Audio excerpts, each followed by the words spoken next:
confession time. I'm trying to, what's it called? Push and pee? I'm trying to keep it push and pee. Push and pee is not anything sex related. It's about pushing positivity, promoting positivity. I'm trying to be push and pee, but I have to, yeah, it does sound like hooker, doesn't it? Push and pee sounds like a hooker. Yeah, it sounds like you're pushing your... I cannot stand Rudy Gobert, though. Like, I really want to stay positive vibes only, but I hate him. As a basketball player, as close to a human that I've never met before, all of the things that he did in terms of, like, shutting down everything that I love, which is sports, like, he was the impetus of that. And so all of that to say, this is painfully hard to admit. I've been holding it inside. I even recorded it, and we tabled it. We scrapped it. The Utah Jazz are lost without a man that I can't stand.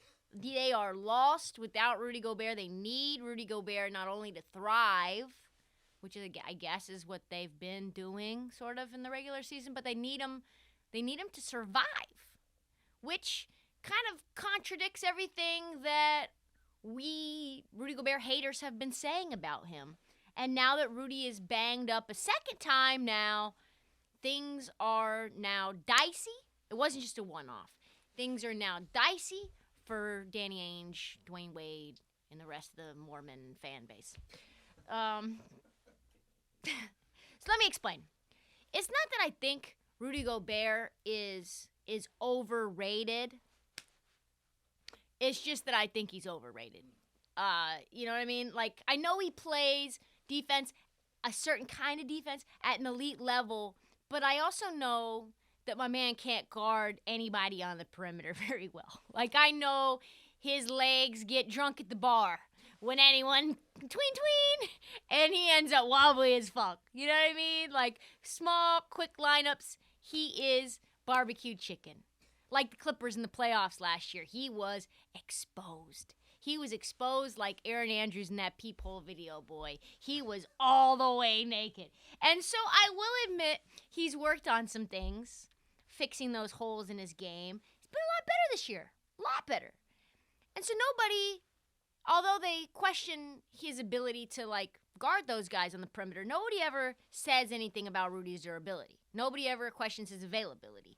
Because before going to COVID protocols, he missed exactly 6 out of 286 Jazz games. That's ridiculous. That is 98%. Kyrie Irving could only dream of that kind of availability. It's to the point where you see Jazz and you don't even need to look at the injury report as it relates to Rudy Gobert. You just know he's playing. You just pencil him in. And if they say what they say, the best ability is availability, my man Rudy Gobert is like all NBA at that. Until now, folks. And now the Jazz are facing an unprecedented problem. So Gobert went into COVID protocols like half the league. And then while he was there, he was diagnosed with a ghost shoulder injury. Don't know what was going on there. Nobody knew what was up with that. And then it was unclear how long he was going to be sidelined for. And then he's back. And now he's got, I think, an ankle injury. Ghost ankle. He missed 5 games in a row. Now he's out again. And during that 5-game stretch, the Jazz were 1-4. And then he got back, and then they were 2-3. They've won 4 of their last 12 games. That's a team that was a 1 seed last year. Ruh-roh. And while he was out, they lost all 4 of those games by 10 points or more, including a 20-point loss to the Cleveland Cavaliers. No shade to Cleveland. As you know, I love Cleveland, but God damn it, Jazz, you can't be losing to Cleveland by 10 points. Double. It's the point where after a terrible loss to the worst team in the NBA, the Detroit Pistons, as you know, they don't even try to win, but they're winning games against the Utah Jazz. Donovan Mitchell had to come out and bury his own team. He had to come out and say mean things about his squad. And he's like, we are fooling ourselves if we think we can win a chip if we play like this, having nights like tonight. That was the same night the Spider passed John Stockton as Utah Jazz all-time leader in three-pointers. But instead of basking in the sun, gloating, enjoying the accolades, enjoying all of the media attention, no, buried him. Fuck these guys. Fuck this team. We suck. We are delusional if we think we're going anywhere. We just lost the Pistons. Unloaded. And the problem is this. This is just not really only about Rudy Gobert being banged up or gone. It's about a team that's done nothing to get better since last year and the year before, when they were huge disappointments. Like, why not make moves? And that's not a Rudy Gobert problem. The guy's an all-star. He's Defensive Player of the Year. That's not a Donovan Mitchell problem. That guy's an all-star. That guy's putting up 28, 4, and 5 the last 10 games before he went into concussion protocol. They're losing, and in dramatic fashion, to teams they shouldn't be losing to. And the reason why is because they can't even stop a parked car, as Bradley Beal famously once said. They can't stop anyone on defense. They've got Cade Busface Cunningham going in there and breaking ankles. The Utah Jazz defense problem is alarming, and it is only exacerbated by Rudy Gobert's absence. Really, that's what it is. Is like he's covering up for all the problems. Kevin O'Connor of The Ringer had an article at the beginning of the year highlighting these problems. And the article's called, "The Jazz Don't Have a Rudy Gobert Problem, but They Do Have a Problem." And this was before Rudy Gobert went out. This is what he said.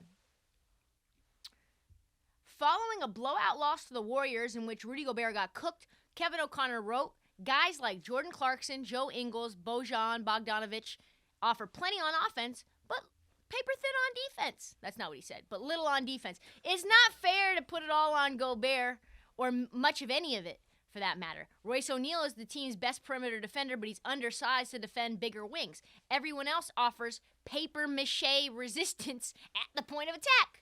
So I guess he did say that. The Jazz are used to having Gobert on the back line to clean up blow-bys and mistakes. When he needs to step up on the perimeter to contain someone as potent as Steph, there's nobody on the roster skilled or big enough to help in the paint. And whether Gobert is in the game or not, no one on this team is a stopper against guards and wings.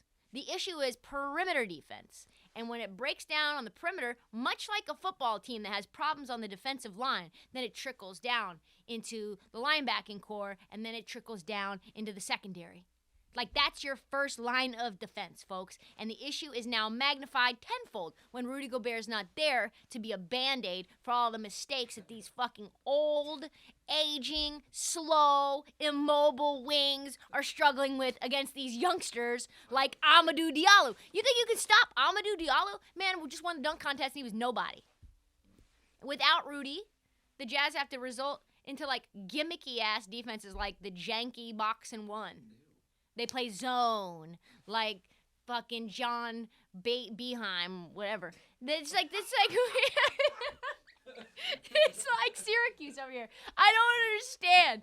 Like, they're not even good enough to play zone well. Like, the Jazz without Gobert, they don't have length. They don't have quickness. Like I said, these dudes are statues. You know what I mean? They get cooked regularly. Against Tatum, oh, you're shit. You are just cooked.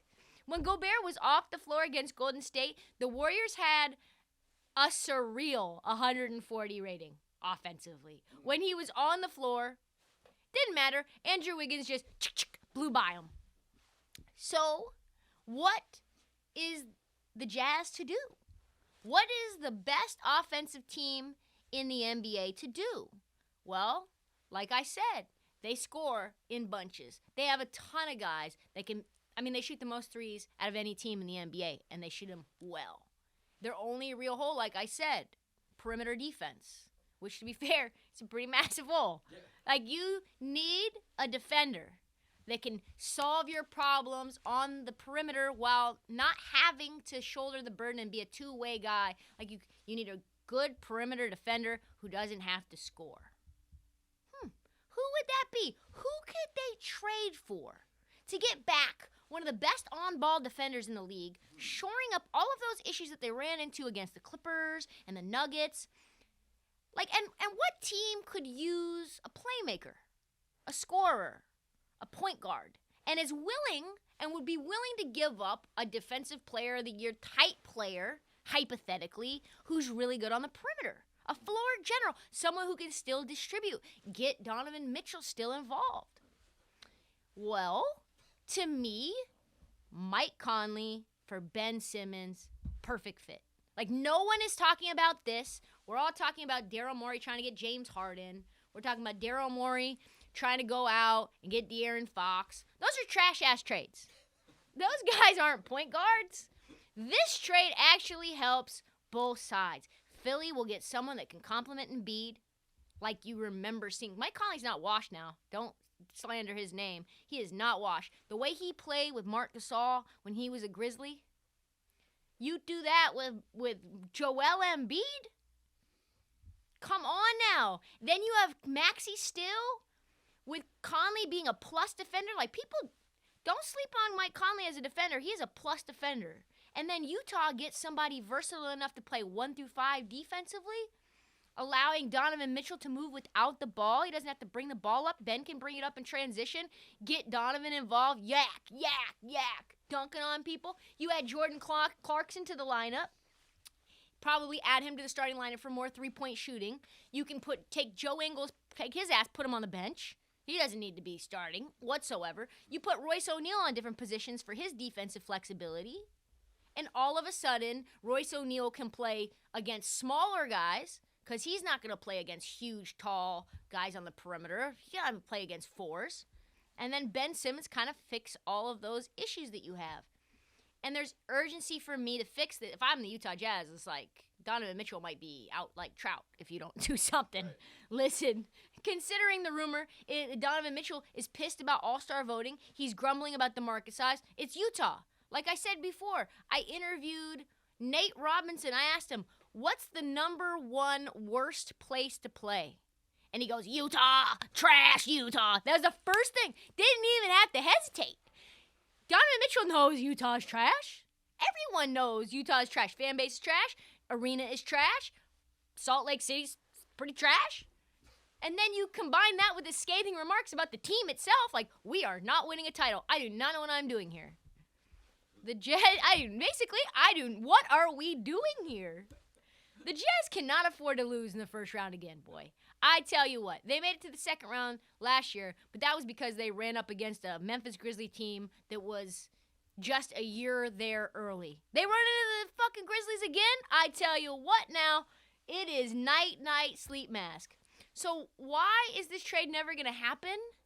Because you got two of the biggest egos in the entire NBA that want to win every trade.